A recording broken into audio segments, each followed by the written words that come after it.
Hey everybody, it's Mr. Drake. This video will talk about President Theodore Roosevelt and his impact on the progressive movement. As you know, if you're one of my students, the progressive movement kind of goes back to the late 1800s with various organizations and social groups pushing for various reforms. But it wasn't really until Teddy Roosevelt became president in 1901 that a lot of legislation began to be passed that enacted some of those progressive reforms that those people had been pushing for going back 20, 30 years. So with that in mind, let's go ahead and get started and talk about some of what Teddy Roosevelt managed to accomplish during this era. First, a little bit about Teddy Roosevelt himself. If you're one of mine, and we've already studied imperialism, you're well aware he came back from Cuba, very well known because of the charge up San Juan Hill and whatnot. He immediately ran for governor of New York right after getting back from the war in 1898. He gets elected. He serves 1 2-year term as the governor of New York from 1899 to 1900. He was already sort of feared by the mainstream of the Republican Party because he wasn't as pro-business. He did have some more progressive tendencies, right? He wasn't really as conservative as a lot of the leaders of the Republican Party, and so they wanted to neutralize him because they kind of feared him as a challenge to their orthodoxy. And so they gave him the most useless position they could think of in the government, which was Vice President of the United States. And so he runs alongside McKinley in 1900. McKinley's previous vice president had died in office, which kind of caused an opening there, and they get reelected together. And then, several months after being sworn into office, McKinley is assassinated at the World's Fair in Buffalo, New York, by a disaffected anarchist named Leon Czolgosz, which makes Teddy Roosevelt the youngest president of the United States at the age of 42. And Mark Hanna, who was one of the leaders of the Republican Party at that time, was famous for saying, "Oh my God, that damn cowboy is now president of the United States."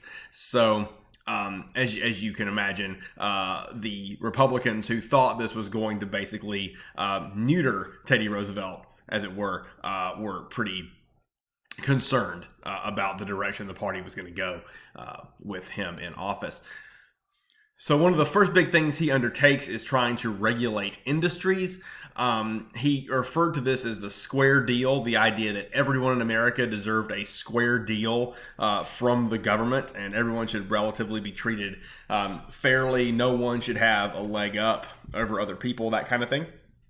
And this manifested itself in several ways, one of which was the regulation of these big trusts and monopolies that had been allowed to grow virtually unimpeded throughout the late 1800s when laissez-faire economics was the flavor of the day, right? He broke up some monopolies in railroads, agricultural industries, and stuff like that. Most notably, the Northern Securities Railroad, which was owned by J.P. Morgan, was broken up by the government in 1904. And some of those big agricultural conglomerates out west, which were these big bonanza farms that were driving small farmers out of business and stuff like that. Some of them were broken up as well. Teddy Roosevelt didn't really have interest in breaking up every single trust. He saw a difference between good trusts and bad trusts, as you can kind of see there from the cartoon. The idea that good trusts should be allowed to live, but maybe be regulated or put on a leash, as the cartoon would recommend, and then bad trusts should be done away with. In his eyes, good trusts were trusts that, controlled their industry because they just did better than everyone else. They managed to provide better services at better rates, right? And through that, essentially drove their competitors out of business by just being better at it than them, and used that to keep their prices low and their services efficient and all of that. And Teddy Roosevelt didn't think there was really much of a problem with that. But if monopolies got the way they were because they, cheated or they used shady business practices and insider trading and stuff like that to run their competitors out of business, he saw that as being an example of bad trusts, right? A couple of acts were passed during this time to regulate big business even more. The Hepburn Act gave the Interstate Commerce Commission the power to regulate railroad rates. You might remember the Interstate Commerce Commission was created in 1886 as a result of the Wabash versus Illinois Supreme Court decision. But it really hadn't had a lot of power. It hadn't done a whole lot until TR became president. And he begins to use that act, the ICC, more to regulate railroads and keep their rates down and more reasonable for everybody. And then the Elkins Act was also passed during his presidency, which basically set a limit on rates for railroads that they could charge, and also kept them from granting what were called rebates to large corporations, like, giving them a sweeter deal than your average everyday farmers and stuff like that. So again, this idea of a square deal, treating people relatively fairly and whatnot. Another example of TR getting involved in business was the coal strike that happened in 1902. Many unions of coal miners went on strike in the fall of 1902. And at this time, coal was the primary heating source virtually all across the country. It was used to power factories. It was used to heat homes. It was used to power railroads, right? Like, coal was pretty much, a primary fuel source, if not the primary fuel source. And so with winter approaching in 1902, the fear was that if there were not any coal miners bringing coal out of the ground, that railroads would grind to a halt, and maybe even worse, people would freeze to death because they couldn't heat their homes. And so Teddy Roosevelt got involved in the negotiations between the miners and the mine owners, and ended up helping them hammer out a settlement that was favorable to the workers, reduced their number of hours, got them a 10% pay raise. And this was, again, an example of Teddy Roosevelt not letting big business just run over your average everyday citizens. Some other areas of reform in civil rights. We've talked about this already in class if you're one of my students, but in 1901, early in his presidency, TR invited Booker T. Washington, who was kind of the foremost civil rights leader in the country at the time, to dinner at the White House, which caused a bit of an uproar in the country, especially in the South. And Teddy Roosevelt was a bit chastened by that criticism he got from Southerners, and never did anything like that again, although he did continue to consult Booker T. Washington sort of under the table on issues of civil rights throughout his presidency. Consumer protection is an area that TR had a great deal of impact in.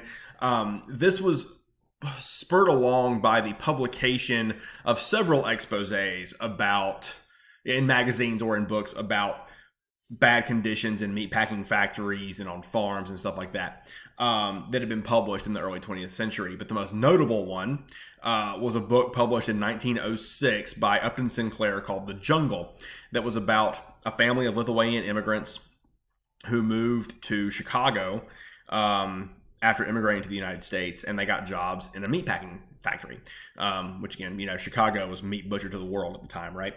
And the book had a lot of descriptions, very graphic descriptions, of how disgusting the conditions were in the factories. And Teddy Roosevelt is said to have read this book and thrown his sausage out the window as he was reading it at breakfast one day. And he began to push Congress to pass legislation to keep some of this from happening. And two big pieces of legislation were passed in 1906, the Pure Food and Drug Act and the Meat Inspection Act. The Pure Food and Drug Act essentially mandated that food and drug manufacturers had to disclose ingredients in their food and in medicines. Because back then, you could just say anything was, you hear the term snake oil salesman before. People could just sell whatever and claim it was a medicine. This law essentially bans that. So, you couldn't, if you put something in your meat or in your food or in a drug, you had to disclose what it was, and you had to put it on the label and stuff like that. The Meat Inspection Act, same thing, basically banned meat manufacturers from selling what was called adulterated meat, or meat that had been altered in some way. It gave the government the right to inspect meat packing factories to make sure that everything was on the up and up, things were clean and sanitary, and all of that.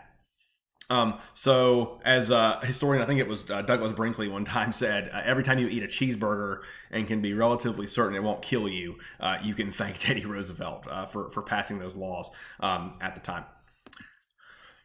The last area we're going to talk about in detail is conservation. Teddy Roosevelt was a big outdoorsman. He had served as a cowboy out in the Dakota Territory earlier in life and all of that. And so he really loved the West, and he wanted to see it preserved, and was afraid that these industrialists and these developers were going to essentially just run roughshod over the whole country and take these areas of natural wonder away.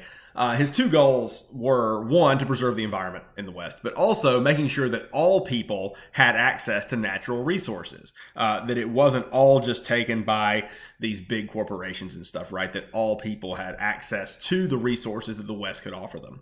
To that end, he passed the Reclamation Act in 1902, which called for irrigating land in the West. That was, there's a lot of areas in the West that were overly dry. It was often called the Great American Desert and stuff like that, right? So this led to the construction of dams and apparatuses for irrigating these farms out west, so that more people could live and farm in the West, not just the rich people who could afford to irrigate their farms. He also preserved a lot of federal land so it would not be destroyed by big corporations. Most notably, Congress passed the Antiquities Act in 1906, which gave the president pretty much unilateral authority to preserve areas that were like national monuments or wildlife preserves, so that they could not be torn down, altered, destroyed. The first national monument was Devil's Tower in Wyoming, which was declared in 1906. A lot of other areas have been preserved. A lot of them are in the West, waterfalls and canyons and stuff like that. These areas, when you think of like the American West, those kind of places, but also some areas of historical significance, like houses that Harriet Tubman used during the Underground Railroad to help escaped slaves get to freedom in the 1840s and 50s. Those are preserved by the Antiquities Act. Pullman, Illinois, which was the first company town in America where they built sleeping train cars. That's another example of an area that's preserved under the Antiquities Act. So, Teddy Roosevelt's biggest legacy, what he wanted his biggest legacy to be, was the preservation of this land and making sure that these areas were like heirlooms that could be passed on to future generations of Americans. And you'd have to say that he, in many ways, accomplished that. So finally, TR's legacy. He's really the first modern president in a lot of ways. He makes the presidency more personality-driven. Before this, with only a couple of exceptions, like maybe Washington and Lincoln, presidents had been just sort of these bureaucratic types, especially in the late 1800s. Between Lincoln and TR, a lot of presidents were very, dry, relatively weak, didn't have a lot of authority. Congress had more power and stuff like that. But because Teddy Roosevelt was so bombastic and so popular, he was able to push through a lot of what he wanted to get done. And he was able to almost like bully Congress into it. And he utilized what he called the bully pulpit. Like he could go give a speech and encourage his supporters to like lobby their congressmen and like, encourage them to pass stuff. And it worked in a lot of cases, right? He also, through a lot of his actions as president, laid the groundwork for what we call today the welfare state. Where the government takes an interest in the well-being of the citizens. Now, it's not like the New Deal with FDR in the 30s during the Depression. It's not money given directly to the people or anything like that. It's not like Social Security, right? But, passing laws to ensure that the food and medicine are safe, to make sure that people have the ability to irrigate their farms in the West, those kinds of things. The government helping the people, which you've not really seen a lot of before he became president. And finally, his legacy is a really complicated one. He was an imperialist, as we've talked about in this class already. He was a warmonger, according to a lot of historians, but he won the Nobel Peace Prize in 1906 for helping negotiate the end of the Russo-Japanese War. He was an avid conservationist, but he also hunted and killed a lot of animals and went on safaris and stuff.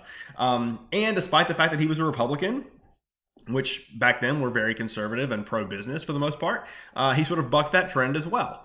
So a complicated figure, but one of the most important presidents in American history because of what he was able to accomplish and how he transformed the presidency. All right, that's all for today. Feel free to post questions or comments in the section below, and take care. Cheers.